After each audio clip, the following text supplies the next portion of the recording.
democracy is not for us. The kind of democracy those people want us to see, we're not interested in it. We don't even want it. Normally, if someone comes to talk to an African about democracy, if he comes to you like that talking about democracy, you should run away. Democracy kills. That's democracy. That's what they want. Look at Libya. It's an example right next to us. They lived in peace, didn't they? They lived in peace. Water was free. There were so many things that were free. When people got married, they already received social benefits and everything. But today, some Libyans walk around with jerry cans looking for water all over the place. Look at the misery there is. How many hundreds of thousands of children have died? That's democracy. Everywhere they want to install democracy in the world, it's in blood. May God spare us from this democracy. We have our own model. We're not even looking, it seems, for someone else's. We came to completely change the way things work, but above all to change mindsets so that people open their eyes, see the world, and so that we never fall into that trap again. People are here, democracy is slavery. There is no democracy in this world. They pretend there is. They do as they please, and to establish it, they kill. Democracy that kills, we do not want democracy. May God spare us from that kind of democracy. We are focused on our conquest, on our rebuilding, and on the revolution. Now look at the dangers of democracy. Democracy with this Roman Dutch law, which your presidents take vow to, binds them within the intellectual property laws. You can't do this, you can't do this. You must honor your contracts. And some of these contracts, for example, will tell you that you cannot produce a car in your country. Because we are going to be, Hyundai comes here and says we are going to be assembling cars here. Therefore, you as a government, you cannot have an indigenous person coming up with a new car in this country because we've already built it. You'd be a competitor against us. The government signs those things. They are put on the shelf for the next 50 years. South Africa, the same. South Africa produces military equipment, but they can't produce one car. Because BMW has got them under the neck, Mercedes-Benz, Toyota. So at the end of the day, you are going to consume what we assemble ourselves. And your innovation, we don't care. Now, when you have the governments that are stuck in those kind of relationships, this goes for manufacturing, this goes for mining. You got a contract with De Beers for the next 99 years, stuck. Generations after generations, stuck. You can't, because democracy is you must maintain and be honest to the contract. Now, what happens to a revolution? The revolution comes around and says, to hell with bureaucracy, to hell with all these protocols and etc. Kwame Nkrumah was slightly more radical than Julius Nyerere. This is where they clashed. When Nkrumah said, let's do the Africa Union, the Africa Unity now. Mwalimu, being a teacher, says, no, let's do it slowly. The borders should stay a bit slow at a time. Let's break ourselves into regions and we move. We're still moving slowly. But the revolution cannot be negotiated. Good morning, good evening, and good afternoon, Africans. You see, democracy in Africa sometimes fails due to deep-seated structural issues like weak public institutions, ethnic polarization, economic stagnation, and external interferences. While democratic frameworks exist on paper, they often lack the foundational stability needed to function effectively. Consequently, many scholars argue that Africa needs a more holistic approach combining democratic governance with strong institutional reform, economic development, and cultural alignment. Now, there's a speech where an individual is saying that what Africa needs is not democracy, and what we need is something like a dictatorship for Africa to grow. I don't know what you'd think about all this, but let's listen to him. He may have a point. Let's not shoot the messenger, but listen to the message, right? So let's dive in. I shall be back with a deeper critical analysis. The struggle being waged in the Sahel is not a plea for charity in the form of sovereignty. It is a fight to reclaim our sovereignty.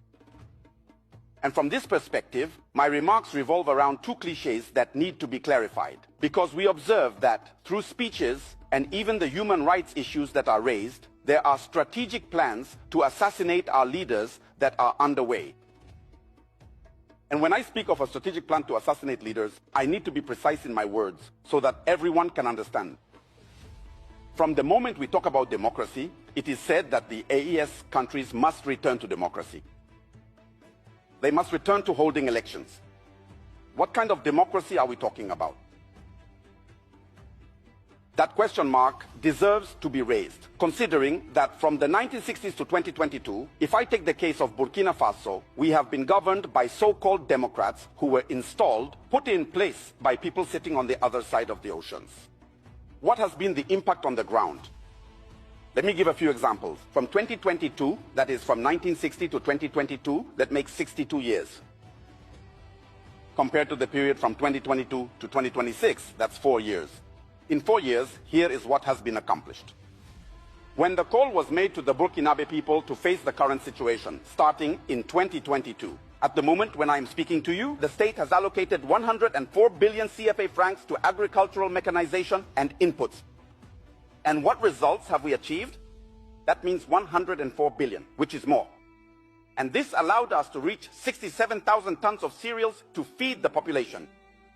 Isn't that defending human rights? If you have an accident right now and go to the hospital, you could die because we can't get a scan done. The cost has been reduced from 50,000 to 25,000. That's a 50% reduction during wartime. But from 1960 to 2022, this has never been done. I take, how should I put it? We have just launched the recruitment drive called Operation 1000 times 5. 1000 times 5 means that each year we will recruit 1,000 specialist doctors over 5 years. From 1960 to 2022, those who established their democracy here never did this. Let me give another example. We have just opened the hospital, the largest hospital in our country, on July 29, 2025 in how should I put it, in Bobo Dioulasso, in cooperation with China. And I tell you, Your Excellency, that in our country, since 1960, it was on July 29th, 2025 in Tingango, that the first operation enabling a kidney transplant was performed in our country. When someone was sick, they had to take a plane. It was on the other side that they went to have it done. Now it is done in Burkina, in a country that is at war. Another example I would add is how should I put it, the construction of 920 CSPS from 2022 to 2026 in a country that is at war. On December 21st, 2025, or even up to what we have just observed after taking stock, there are 38 newly built health centers in a country that is at war. I could name others as well. People say, but what are human rights?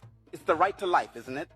Let me give another example. Regarding the development of lowlands, the development of lowlands to allow farmers, that is peasants, to be able to take care of them, we have gone from 5,000 hectares since the 1960s up to now. We have gone from 5,000 to 25,000 hectares in 2025. But this is a country at war. And still in the field of agriculture, for plowing, for the peasants who own the land, we take tractors and go plow it for them for free. And in 2025, we plowed 58,000 hectares of land for free for the peasants. Is there any greater defense of human rights than that? And when I take, for example, the armed forces, among the 11 agreements where it was stated that we cannot purchase equipment elsewhere unless it's from France, and we cannot train our soldiers elsewhere unless it's in France, I inform you that from 2022 to 2025, we have independently formed around 20 rapid intervention battalions, all fully equipped with at least 500 soldiers per battalion. I'm not going to give the exact number because the enemy might be listening. And since these are military matters, if I give the details, you could prepare yourselves and come. I won't give everything. I'll just give an approximate figure. Whether it's less or more, you won't know. Second example, we have formed about 10 mobile police intervention unit groups. They are already deployed in the field. We have established gendarmerie legions throughout the entire country, nearly 10 mobile gendarmerie squadrons. They are already deployed in the field. From 1960 to 2022, there was only 1 air base. Today, we have 4. From 2022 to 2026, 4 air bases. There you have it. But I say I'm giving approximate numbers, not the total. That's it. The volunteers for the defense of the homeland, who have been considered as militias. I myself, standing before you, am a volunteer for the defense of the homeland. So these are not just men picked up off the street to say that we form militias. And all those who are volunteers for the defense of the homeland on the ground, as time goes on, we remove them, we integrate them directly into the army without training. Those who are not fit to join the army are placed either in entrepreneurship, whether it's agriculture, carpentry, or welding. That's what's being done in Burkina. So it's essential that we ask everyone to take off their blinders in order to better see reality. What we're saying is, yes, people say Burkina doesn't want democracy. We never said we don't want democracy. Democracy is a forced garment that people want to make us wear. We will not accept it. If our grandparents were forced to wear it, we are saying no. And we have the necessary ability to say no. And even tomorrow we will say no. Liberal democracy, whose principles are based on homosexuality, whose principles are based on marriage between two children, or with their mother or father, this is over. In Africa and in Burkina, there will be none of that. In our space, in the US, there will be none of that. So from this point of view, democracy has its principles. We think we can violate the constitution, get ourselves elected 3 or 4 times, settle in, and nothing happens. We kill 3,000 people, we install whoever we want, and nothing happens. And someone comes to power by force, supported by the people, without even a drop of blood being shed, and you think that this person should go? I'm telling you that there is a murder that is being covered up. I'll give you the references. You can even go and check on the ground how a major power will say it, right? Or in a report, they say yes, that satellites saw the FDS carrying out mass killings. Satellites that can see the FDS committing mass murders. Yet those same satellites are unable to spot terrorists organizing to attack your beautiful satellites. So are they binary or what? So they observe selectively. So your satellites, when it's your own people, they don't see anything. So there really is a problem. So I'll take the case of Gaddafi. It was exactly the same narrative that was used against Gaddafi. And there you have it. Those are the examples. Again, they said yes, quickly, human rights, who made a report and submitted it.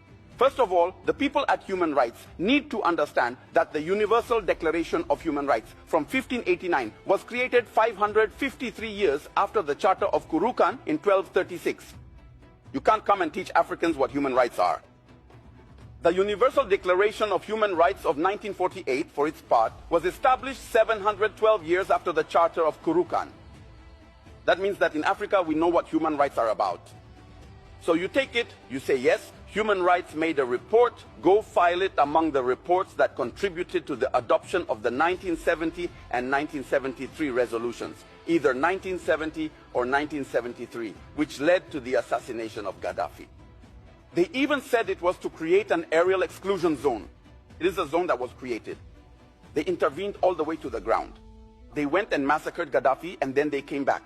And afterwards, we come back and say, no, the reports that were used there, the evidence wasn't consistent. There you go. These are people who called. That's it. It's online. You can look it up. And it's on this basis that Gaddafi, in 2025, has even just been convicted for criminal conspiracy and other charges. That means that the leaders of Human Rights Watch should also be held accountable as criminals. Criminal conspiracy, that's what it means. So, finishing up these examples. I say that Burkina Faso, within the ARS, we are committed not against a people, not against a person, not against a group. But if a group stands in the way of our interests, we will defend ourselves. That needs to be clear. We are committed to reclaiming our sovereignty. Political sovereignty, for example, we will no longer have leaders imposed on us. That's one point. Economic sovereignty, for example, our resources will serve our people. Our young people who die on the shores of the oceans, who come back here, that's over. Security sovereignty, for example, saying that we have to buy everything, military equipment and so on, from France, that's over. We will buy our equipment wherever we want. And even where we are heading now, it's about figuring out how to properly train our young people so that we can manufacture them in Burkina or in Niger or in Mali. It's because you know the brands and you can map them out. We will also create tunnels and then manufacture ourselves. Are we subhumans? No, we have brains too. That's it. But now cultural sovereignty. It's about preventing the continued erosion of our identity. We are engaged in the struggle to reclaim our identity. And when I said it's a conquest, it's not just any conquest in this world. We are ready. We who are here. If it means losing our lives for this, we are ready. We need to ask ourselves, how does a population that has 8.3%, let's be kind and say 10%, get double their numbers when we are still oppressed 32 years into democracy? Ka Sotho ba re loile. Because if we understand and have a full appreciation that the reason why Great Britain left South Africa to white male Afrikaners, not to the black elites that were more educated or were better farmers than the white male Africans. Because they went to a corner and said, but what do we want from South Africa? 3 things. Number 1, they said, we want a crucible of cheap labor forever. 32 years into democracy, we steal that. 2, they said they must risk it all and go to the belly of the earth and bring the gold. We will have the first right of refusal. Lastly, they said, no, play around, especially on riverbanks, find a diamond or 2, but we will determine the price. Hence the creation of the London Sales Organization. It doesn't happen with any other commodity. That is your commodity. You risked it all. And then somebody says, oh, this is what I'll pay. You see, Britain built its empire only when propertied men could vote. America industrialized on slave labor. France colonized half of Africa under dictatorships. Not a single wealthy country developed under true democracy. Not one. Yet the IMF and World Bank demand African countries follow rules the West never followed. So why do they insist on this? Because it's not about democracy. It's about control. Control of Africa's resources, Africa's policies, and Africa's sovereignty. South Africa has been free for 30 years, and yet we are still failing. And I wonder why that is. Let's put aside apartheid, colonialism, and historical injustice, and just look at the last 30 years. And that makes me wonder what's been running through South Africans like a quiet virus that destroys everything that South Africans try to build. And I do think there are 3 contributing factors to this. So let's discuss it. Number 1, rules exist, but only on paper. Let's be honest, South Africa has a world-class constitution, probably one of the best, most progressive in the world.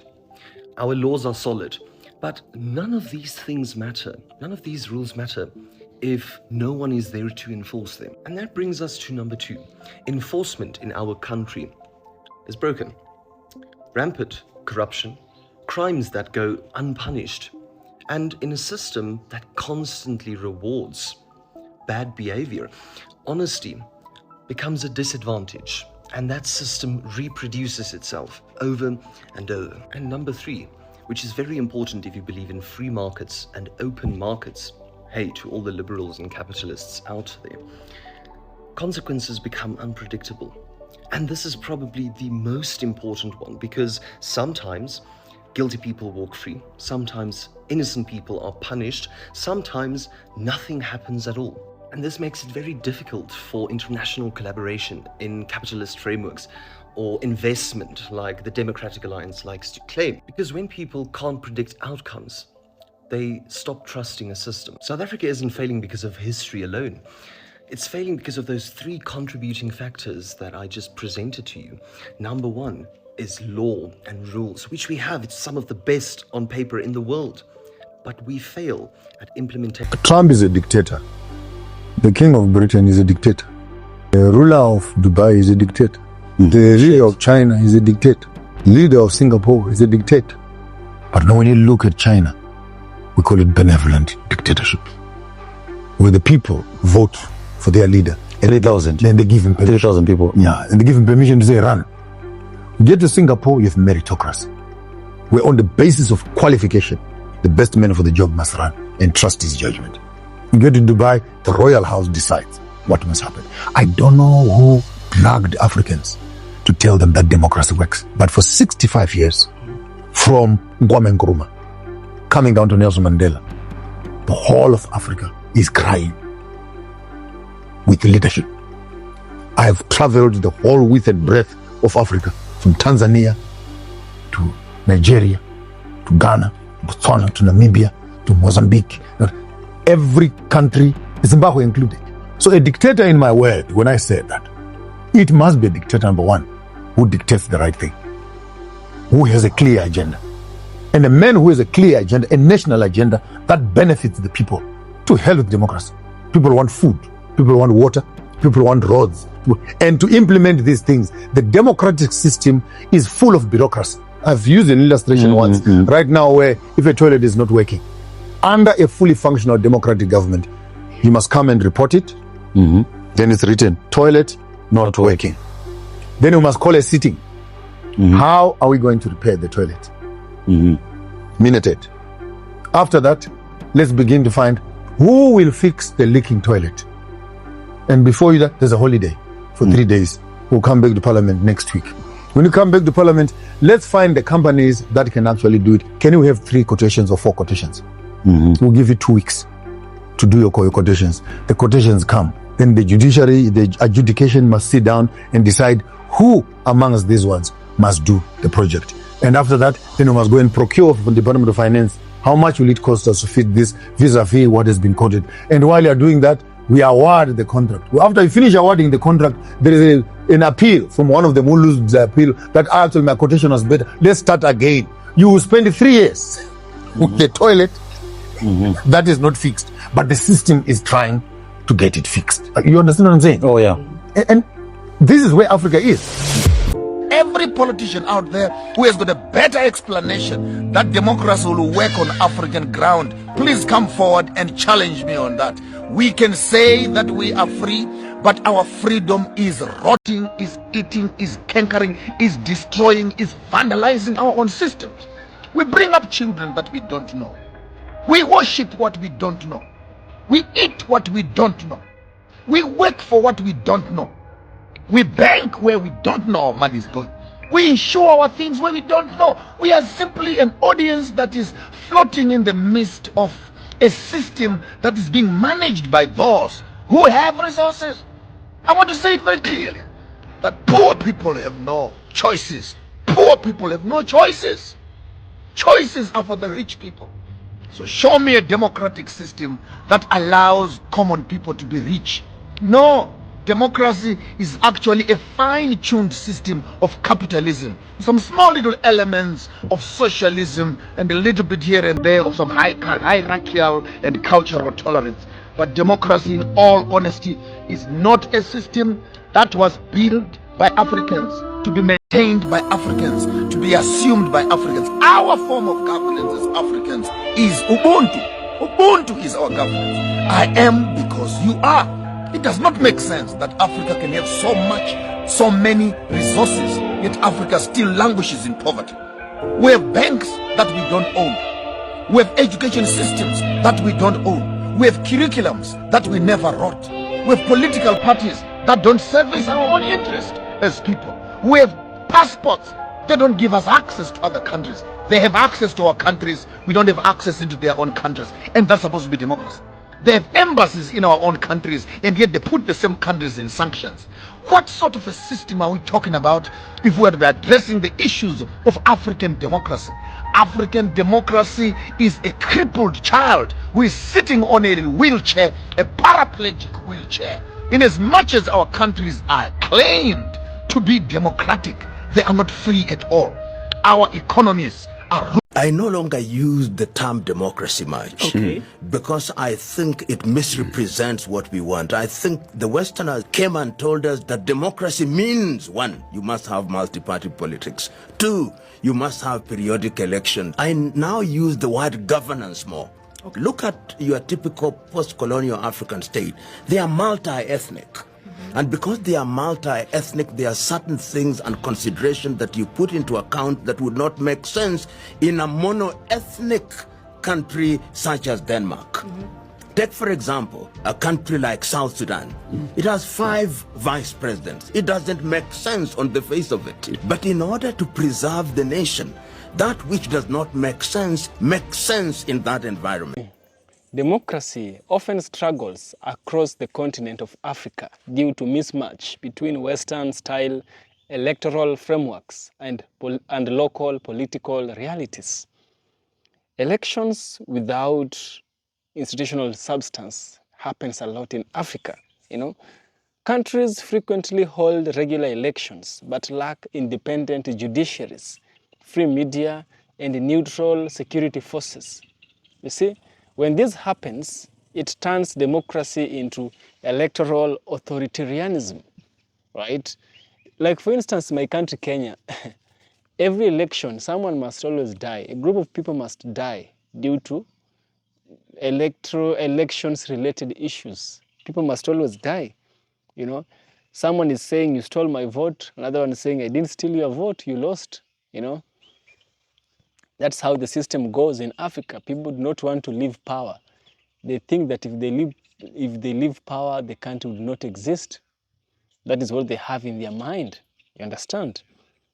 Next, we have ethnic and tribal polarization. Remember what happened in Rwanda in 1994? Let's never forget that. You see, political parties are often organized around ethnic identities rather than shared ideologies. This makes elections a high-stake, winner-takes-it-all competition that marginalizes minority groups, you know? People are saying we will not vote, people are voting for a certain leader, not because of his merits, not because of his qualifications, but because he comes from your tribe. Because he comes from your tribe, even though he lacks the qualification or she lacks the qualification, you vote them in. And that is how we vote problems into power. Because we are thinking on the tribal line. We are not thinking on a leadership or in an objective way. You see? That is why we have problems in Africa. And that's why it is said that democracy might be a problem. Why the gentleman said. Next, we have the economic inequality and poverty. Now, desperate economic conditions make voters vulnerable to vote, yeah, you know, by buying and being patronage. When citizens are focused on immediate survival, long-term democratic ideals, they take a backseat. Here in Africa, I see the same in Kenya. Leaders always use money to buy votes. They give you money and they come to places, they offer people a lot of money and they tell them, vote for me. Another one comes, gives them money, vote for me. So whoever gives more money wins the vote. You know, you are healing the hungry stomach at the moment.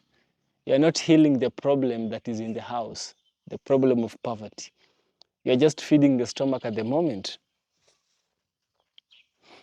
Next, we have what I would call the resource curse. You know, now for countries that have oil, with the wealth from the oil, minerals, and diamonds centralizes power. Ruling elites control these state revenues directly, making them financially independent of citizens and unaccountable to tax-paying voters. You know, look at Congo right now, perfect example of that. Next, we have artificial colonial borders. Modern African states, state lines were drawn by colonial powers, forcing distinct nation and historical rivals into single political units, which complicates national unity, you know? So let's look at what Africa needs. I do not advocate for dictatorship, but I advocate for something beyond democracy. This is what Africa needs. Many political analysts and citizens argue that prioritizing raw majoritarian elections is not enough. Africa requires a broader development framework that will include stronger state capacity. This is prioritizing effective bureaucracy, anti-corruption frameworks, and competent public administration over mere political campaigning. Next, we have the economic transformation. Building structural economic independence through local manufacturing, food security, and job creation. This is going to insulate voters from political bribery. Next, we have constitutional liberalism, focusing heavily on the rule of law, civil liberties, and property rights, which protects minorities regardless of who wins in an election, is really, really critical.